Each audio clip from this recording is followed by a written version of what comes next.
नमस्ते, सुप्रभात। आज 20 जुलाई 201वां 201 क्रम चरण युग ऋषि विचार श्रृंखला का ज्ञान और कर्म का समन्वय ही मोक्ष मार्ग। इस शीर्षक से आज की वार्ता हम अखंड ज्योति अक्टूबर 1958 के पृष्ठ 19 से ले रहे हैं। लिखा था युग के महान लेखक, तपस्वी, चिंतक और विचारक युग ऋषि परम पूज्य आचार्य श्री राम शर्मा जी ने। छोटे छोटे बंधनों को पार करता हुआ ही मनुष्य बड़े बंधनों को पार कर सकता है। उन्नति के लिए मनुष्य ज्ञान और कर्म को इस प्रकार काम में लाए जिससे लोक के छोटे मोटे बंधन बराबर शिथिल होते रहें। ऐसा होने पर ही लोकोन्नति परलोकोन्नति का साधन बना करती है और मनुष्य इन छोटे छोटे बंधनों को दूर करते हुए इस योग्य हो जाता है कि बड़े से बड़े मौत के बंधन को भी दूर कर सके, और ऐसा हो जाने पर वह अपने परलोक को भी उन्नत बना लिया करता है। आगे बहुत प्यारी बात लिखी।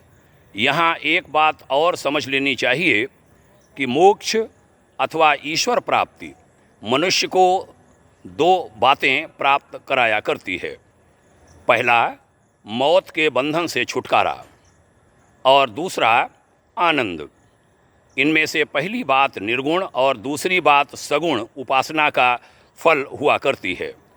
जब मनुष्य ईश्वर के निर्गुणता प्रदर्शक गुणों का चिंतन करता है कि ईश्वर अजर है, वह अमर है, अभय है, तो व्यक्ति अभय हो जाया करता है।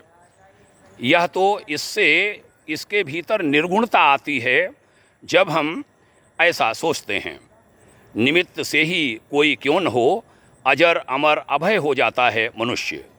जब वह ईश्वर की सगुणता का चिंतन करता है कि ईश्वर सच्चिदानंद है, न्यायकारी है, दयालु है, तो उसके भीतर नैमित्तिक रीति से क्यों न हो सच्चिदानंद आदि गुणों का संयोग संबंधवत समावेश हो जाया करता है, और इस प्रकार मनुष्य को मोक्ष के दोनों पहलू प्राप्त हो जाते हैं। भाइयों बहनों, आपने इसको सुना, आपको अच्छा लगा होगा। यह विचार बड़े ही महत्वपूर्ण हैं।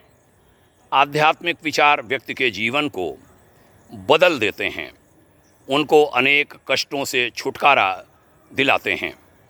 इनको पढ़ें, गुनें, अन्यों में भी पहुंचाएं। सुनने के लिए धन्यवाद देता हूं। बहुत शुभकामनाएं। ओम शांति।